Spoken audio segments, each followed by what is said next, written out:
Voilà. Donc mœurs comme il n'est pas sérieux. En plus après dafay ñàngal def comme s'il a rien fait. C'est clair. Donc méthode contraceptive yi moom la ñuy waxtaanee comme on l'a dit tout à l'heure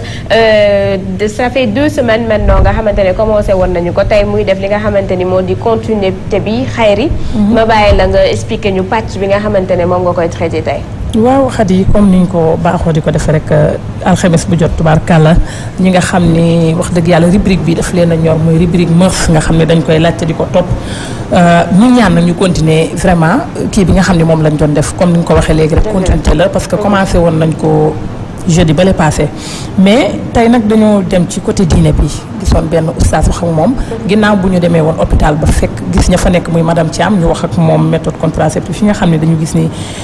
xale yi dañ ci impliqué wu de trop ba pare mu am ay conséquences yoo xamante ne vraiment doy na waar yu néfaste yoo xamante ne vraiment xëy na ñu ngi koy def te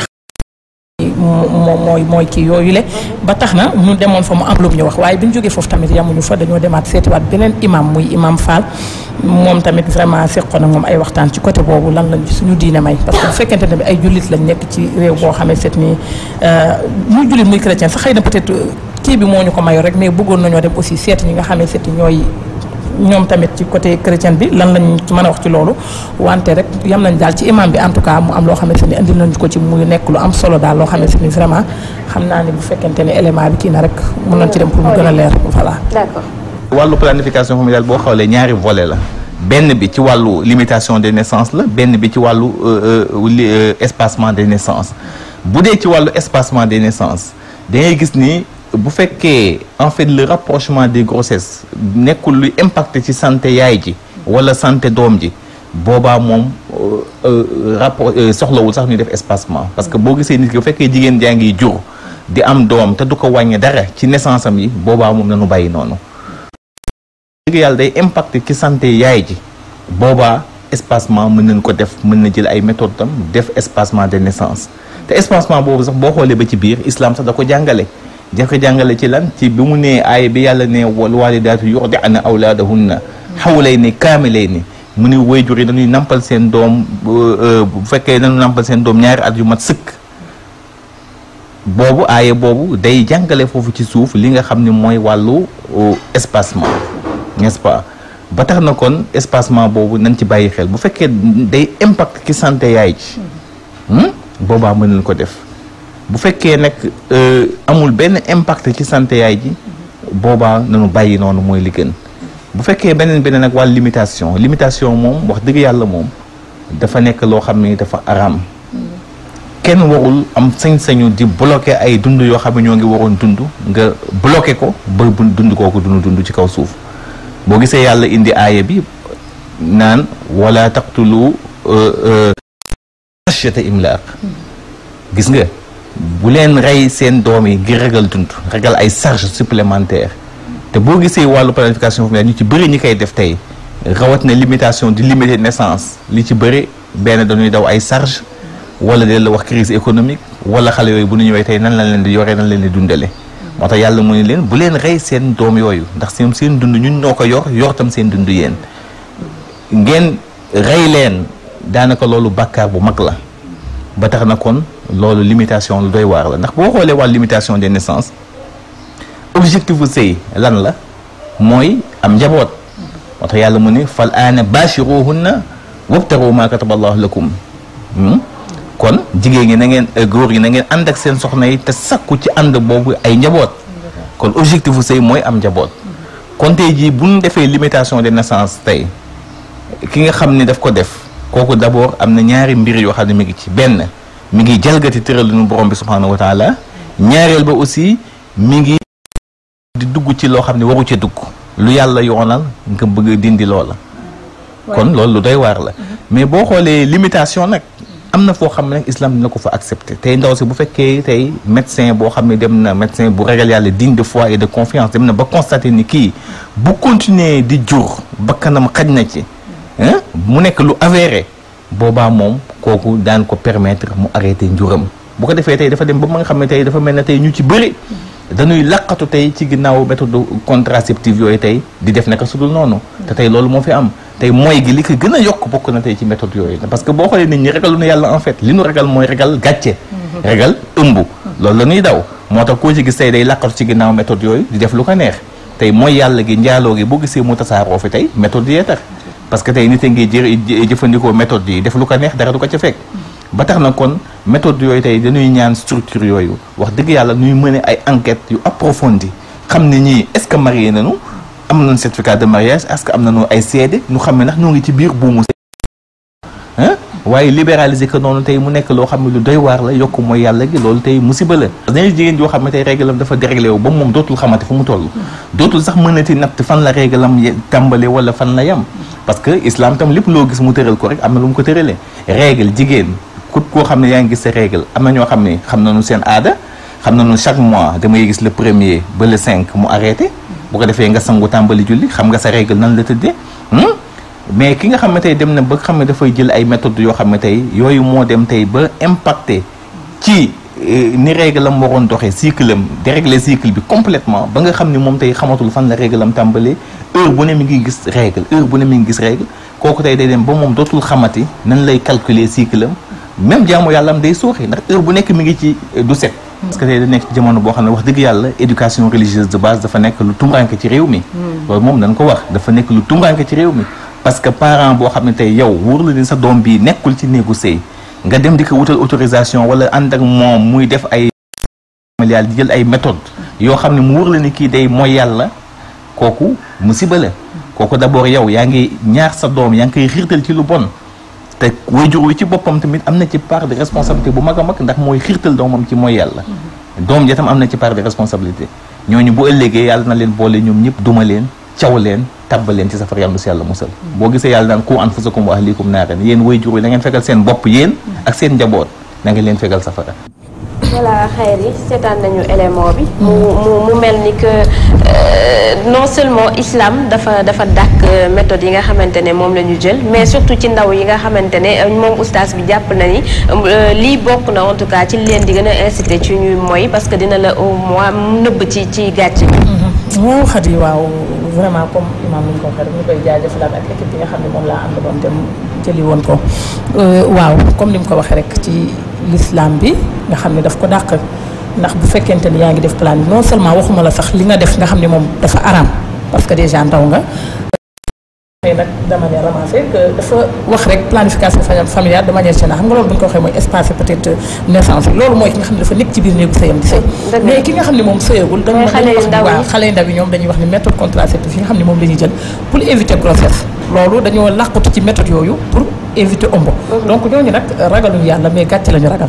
moo tax ñuy def loolu ba tey bu ñu waxee rek xam nga comme thème bi dafa nekk continuité li ñu njëkkoon di def comme madame Thiam li mu ko waxee woon parce que ñun aussi bi ma demee di ko interroger ban dama yaakaar ñoom sax peut-être dañu encourager xale yi ci loolu mais quand même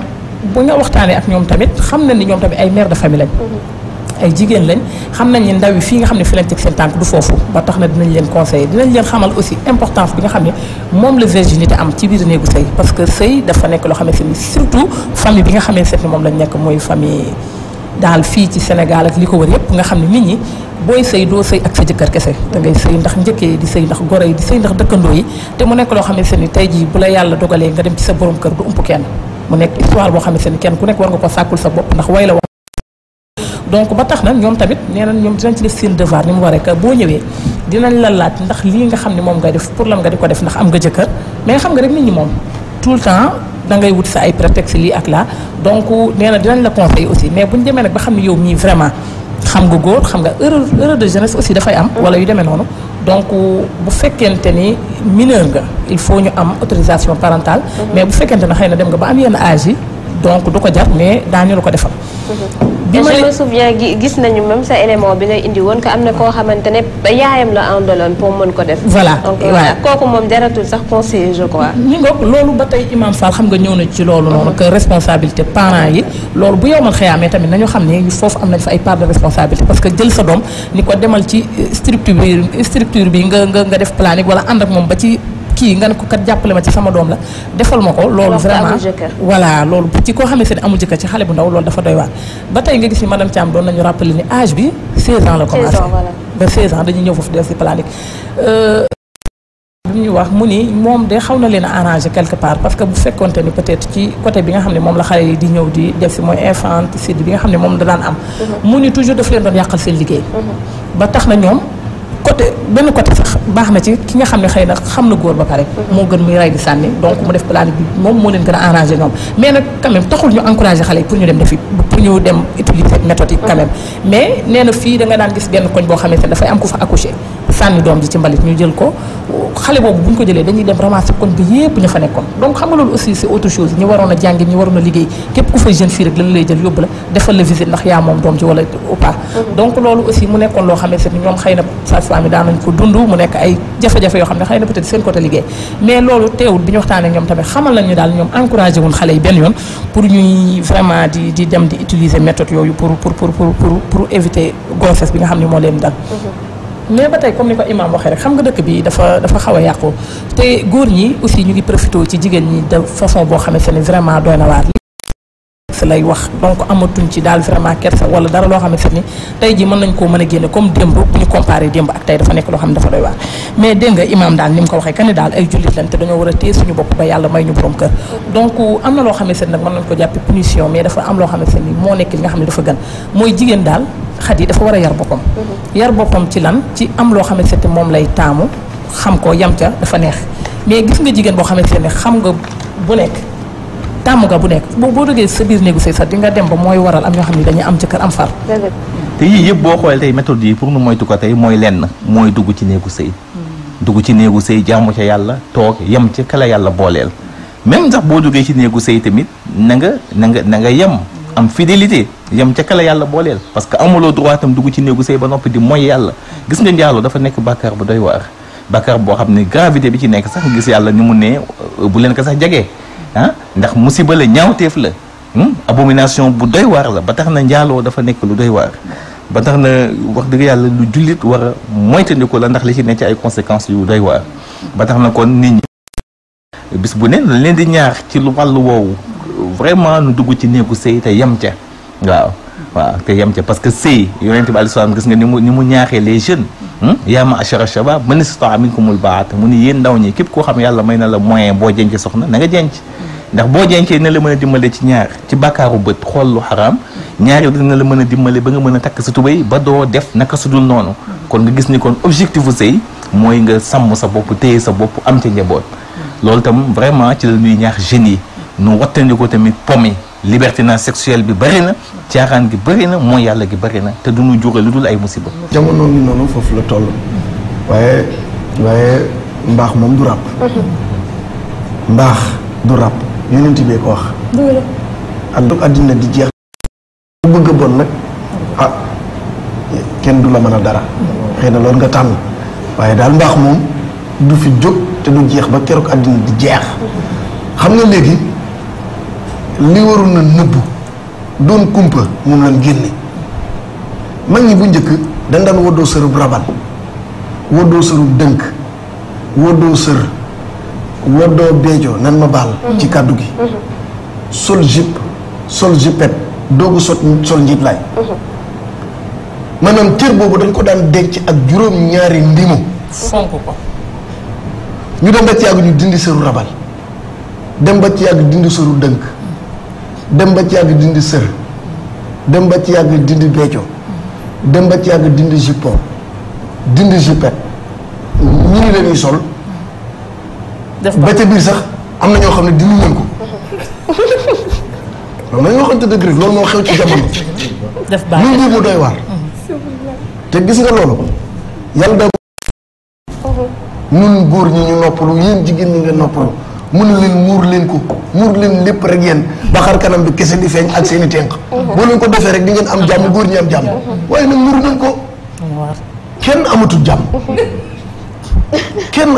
jàmm il faut ñu delloo si waat suñuy xel te waajur yi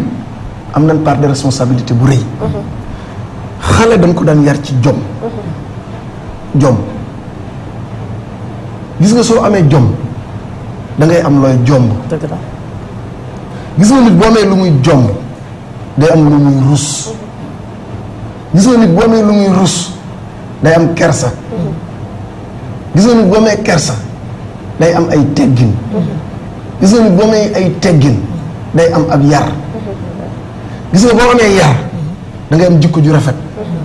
gis nga boo amee jikko ju rafet da ngay nite am looy bañ te boo nitee da ngay boole natt ak nit ba ràññee ëpp ak cëkk di taamu lu mat sëkk nit ki nite day am ñett ndax nit bu amul ñett bàyyi maa koy tane nit day am boroom am moroom am kilifa soo ko amut bàyyi ma yii ci mbedd mi ñoo lay tane foofu te boo nitee da ngay am ñett yooyu parce que da ngay xam yow yaay kan ci xam gi ngay xamee sa bopp ci ngay xamee sa borom soo xamee sa borom xam sa moroom soo xamee sa moroom da ngay xam sa nawle su ko defee da ngay am kilifa te ku am kilifa mucc ku weddi laa jël bëy ak kéwél ñàkk kilifa moo tax ba mu génne ca mbedd ma rëbb ba sox fetalam ni ko tuy bal mu ne këpp bëy am kilifa tax bi yow ko ci gétt ba defal ko ngooñ akum ñax muy lekk xale yu jigéen yi nanu toog ci biir kër yi te am kilifa te déggal seeni waajur waaye gis nga sikk si gën a rëy ci jigéen mooy guddab tànk te génnal ci mbedd mi xale boo ci dajee rek da ngay yaakaar ne rek xew la jëm dara wow lu nuy toiletto yow amoo jëkkër amoo waxaale amoo fenn fooy liggéey mais da ngay toilettu ba mel ni per benn wax naa ko ci benn émission ma ne jinne yi ñoom jommeetum ñoom jinne yi ñoom ci seen bopp ñoom ñi daan jommale ñoom ñoo jommi léegi ndax da ngay dajeeg jigéen non da ngay dajeeg jigéen mu bënn làmmeñ bi bënn nopp bi bënn tuñ bi bënn jumbax bi teg ay xeef dugal ci bët yi am na lu ñuy dugal ci biir bët bi nga xam ne bu la xoolee nga daw def greffage yu xam rouge ak wala vert waaw loolu ba mu egsi ba fii am ñu weex ak yooyu sol lu kii bàyyi kii nii loolu lépp nekk mais tubaarkàlla da nga koy gis da ngay bëgg a daw dafa xamante lu muy doon mais kon waajur yi nañ dellu soit éducation de base bu religieux imam wax na ko éducation de base religieux nañ ko dellu soit ci njaboot gi yar sa njaboot dala ndax yonent bi moo ne kenn ku nekk ci yéen ab sàmm nga te sàmm bu ñu ëllëg yomal xam nañ ko laaj nañ doon sàmm